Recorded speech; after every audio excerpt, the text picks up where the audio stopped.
Today we're dyno tuning EuroCompulsion's big turbo.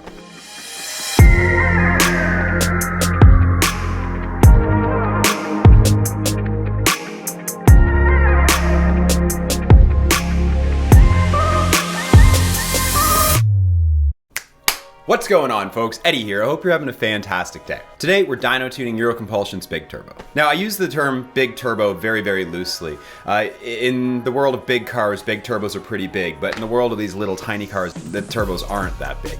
Hey, and that's not a big deal. The turbo has to be properly matched to your car. Now, this turbo is designed to be an OEM drop-in replacement. It's using the OEM turbo frame and exhaust housing, meaning it looks basically stock until you look inside the compressor inlet. Now, this turbo has a 40mm inducer. To give you folks a rough idea what that means, a 1752 has a 37mm inducer, and I think the factory one is 34 or 33. I'm not really sure though, don't quote me on that one. Anyhow, so it's definitely a bigger turbo.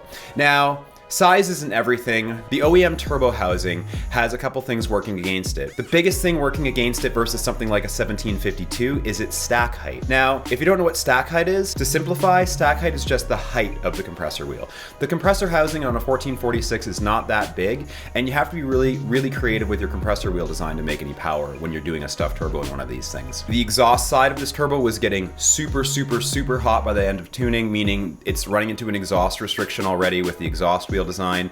So the number we found was the maximum number that you're really going to be able to get out of this turbo, unless you maybe move over to something like E85 and push it a little bit further. Just to clarify, the 1752, even though it has a smaller compressor wheel, is still a more powerful turbo than this EC stuffed turbo.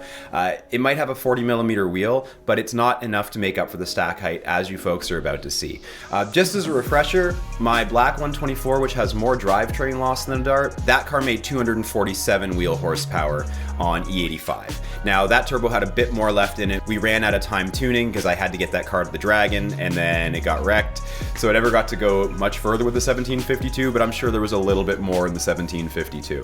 If you like what we're doing, don't forget to hit that like button, smash it if you so desire, and don't forget to subscribe. It's what your mom would want you to do. Your dad, on the other hand, he's a little disappointed. We had a beer last night. We should probably have a quick chat. So John's starting off with an oil change. It's always good practice if you're going to start beating on a car on the dyno, give it an oil change before you get started.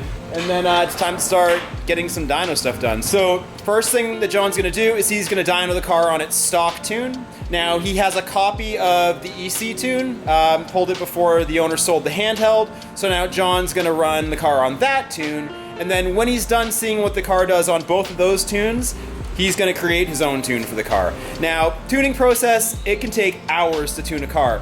Fortunately for you folks, you're watching this in a relatively short video, but it is a long process. I've mentioned this before, but I can never stress that enough. If you've ever thought tuning is a quick drop in and go, yeah, only if it's really a box tune. For the most part, a tune takes time.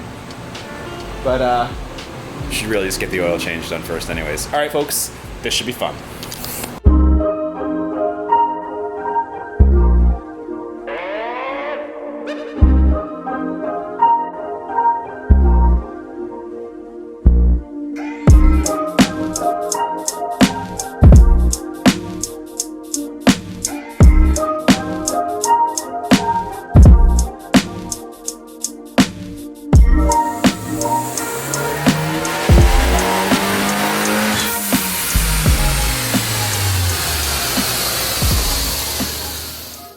Now he's about to load in another tune. He's loading in a tune from Euro Compulsion that was written for this turbo. Now, I suspect it's not a completed tune, but it's really close to the end of the day, so it must be relatively close at least. Now, Kevin's dynoed this on another dyno down the street before, and he knows the number that came out of that thing, and I'll tell you right now, I believe it was about 180 something.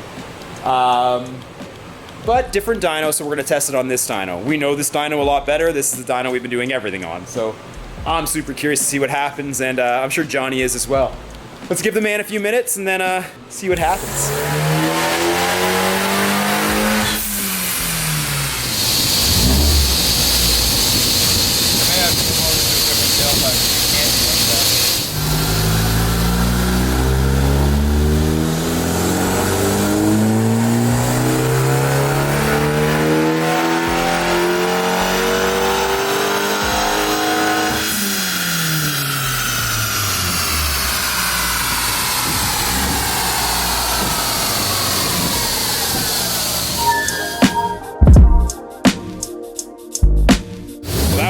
292 horsepower in fourth gear.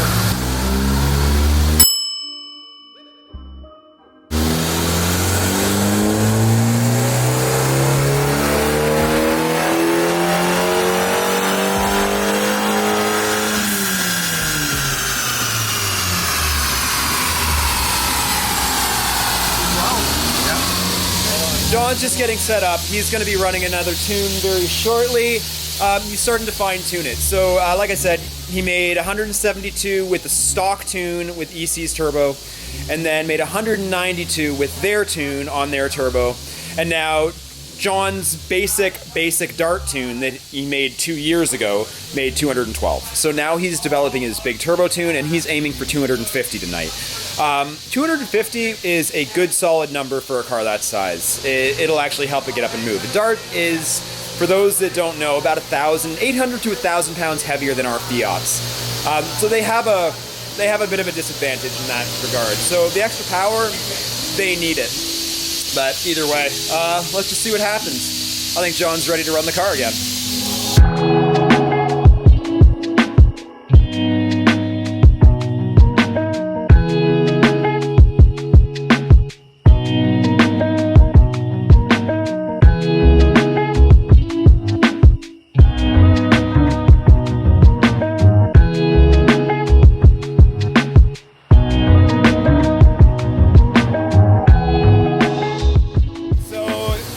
Going on what? 3.5 hours now?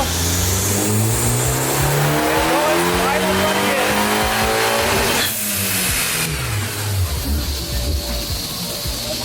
Not bad. Okay, so it's time for that final dyno run. I'm guessing 235 horsepower at this point.